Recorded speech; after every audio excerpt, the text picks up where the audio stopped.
বর্তমান সরকারের কথা কি আর বলবো, এটা একটা আমরা মামুনার সরকার। ধর্মকে এরা পলিটিক্যাল পাওয়ার এক্সারসাইজের একটা টুল হিসেবে কাজে লাগায়। মানে এই সূচনা আসলে 5 আগস্ট থেকে না, এর আগেও দেখবেন হয়েছে। মানে যখন যে আগ্রাসী সংগঠন থাকে তারা কিন্তু এই কাজগুলো করে। আপনি দেখবেন তারা লজিক দেখায় দুইটা, একটা হচ্ছে মাদক, আরেকটা হচ্ছে তাদের যে ওই যে আকীদাগত তফাৎ। বস্তুত এসবের কিছুই না। যদি কিনা এই মাদকের বিষয়টা থাকতো, এটা যেমন ইসলামে হারাম, মনে মনে দেখবেন সুদের দোকান হারাম। ওরা কি এখনো পর্যন্ত দেখছেন কোন ব্যাংক কিংবা এনজিওর উপরে হামলা করছে? করেনি। তার কারণ কি? এই দঙ্গলবাজরা, এই তৌহিদি জনতা নামের এই উশৃঙ্খল এই জঙ্গি গোষ্ঠী, এরা কিন্তু ওইটা থেকে টাকা পয়সা অর্থ করে পায়। তারা বিভিন্ন নামে ইয়ানত ইয়ানত অমুক তমুক নানান নামে এটাকে পোট্রে করে।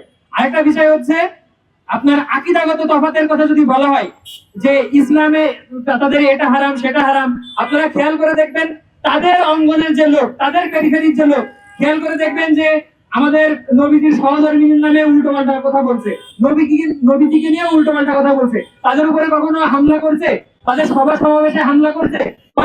তাদের একটা ছাত্র সংগঠন আছে, দেখবেন যে হিজরতকে কিসের সাথে তুলনা করে? হিজরতকে পালিয়ে যাওয়ার সাথে তুলনা করে। কখনো কি তার উপরে হামলা করছে? করেনি। তার মানে এদের কাছে কিন্তু ধর্ম, আকীদা, মাদক এটা কিন্তু ফ্যাক্টর না। এদের কথা হচ্ছে ধর্মকে এরা পলিটিক্যাল পাওয়ার এক্সারসাইজের একটা টুল হিসেবে কাজে লাগায় এবং আমাদের সাথে এই যে ধর্মীয় আবেগ নিয়ে এরা এইগুলো সিনেমিনি খেলে।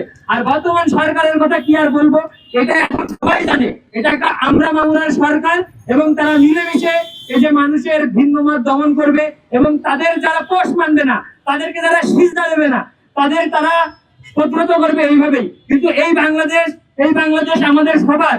আমরা আসুন মিলেমিশে সুন্দর করি এই বাংলাদেশ।